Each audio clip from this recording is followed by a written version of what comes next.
Monetarism worked throughout the 19th century, when we were the envy of the world, with our people growing in numbers and generally prospering, despite all the horrors of the time, generally prospering, with the world looking to us for how to do it. It could work again. There arose a slightly messianic sense of mission. Haven't you heard of inflation? Tell you what I don't want to see. What's that? Labour in power again. Labour in power? Was that the Marx Brothers? No, another bunch of comedians. Coming shortly, the Conservatives. I can't bear Britain in decline. I just can't. We who either defeated or rescued half Europe, who kept half Europe free, when otherwise it would be in chains. And look at us now. The Thatcher government is a kind of an experiment in whether it will be possible in a democratic society that has gone as far as Britain has gone to change course in an orderly, effective way to set Britain on a new road. If the Thatcher government succeeds, it will be an example that will not be lost on the United States or the rest of the world. The latest unemployed from the Royal Stafford helped form an unwelcoming committee for Mrs. Thatcher as she arrived at the But the economy did not behave in the way the monetarists predicted. The squeeze on money led to a wave of factory closures, while inflation continued to rise. Wasn't it? Which factories closed? A small one, which suffered lack of investment, among other things. I've been in insolvency for all my professional life, and I think up until 1980, I used to go in with a great deal of confidence that with new management and perhaps some sort of reorganisation, something could be done. It was very sad to have to go onto the shop floor in the early 80s into a company knowing, in fact, that there wasn't much chance of selling that business, and that, in fact, the business would come to an end. This is what would normally be a working day. It's the middle of the week, and we're now down in this plant, which produces well over half the cast iron baths for the United Kingdom, on to 1 week on, 1 week off. And that's an immediate and practical effect of the strict monetarism policy that the government is carrying out. The managing director said, I'm very sorry to tell you, but as from this minute, the firm has gone into voluntary liquidation. That was it. And somebody shouted, will we get any wages? And he said, you'll get nothing. There now follows a government statement on the current employment figures.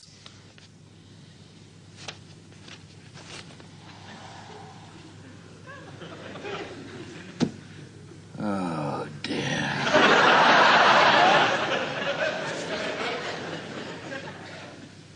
Oh, dear, oh, dear, oh, dear.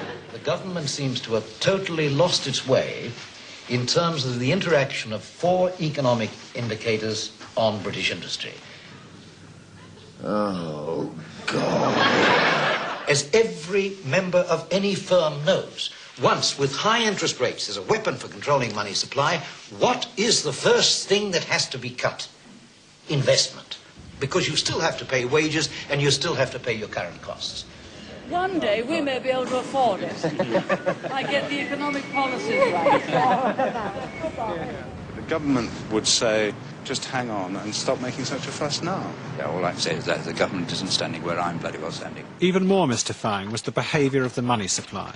Despite the squeeze, it was still growing, something the monetarists thought impossible.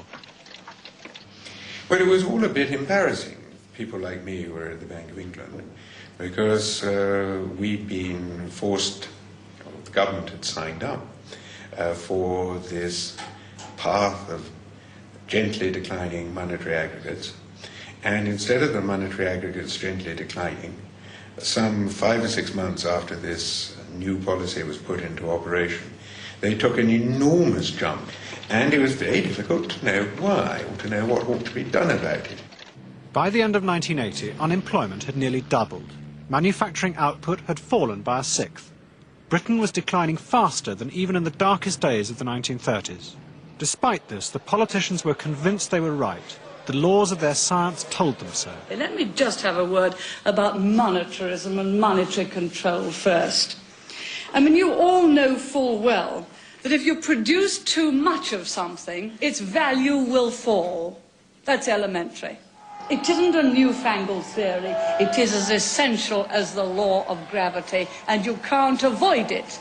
People used to say, "You're destroying my job," and I was absolutely secure in my conscience that their negotiators and their employers were destroying their jobs by not following rational expectations and seeing that if they didn't accommodate unit labour costs by a combination of pay increases allowed and rising productivity to what would keep their prices internationally competitive, jobs would go. So there was I, absolutely clear in my conscience, and there were they convinced in their, what I would call, invincible ignorance, that I was an enemy. Yes, it was an awkward time. There's no question that what was happening did, in my view, a great deal of damage to the economy. The politicians of the day will never admit to that. They never admit to making mistakes at all. But it's quite clear that's what was happening. They were trying to do it right, but they got it wrong.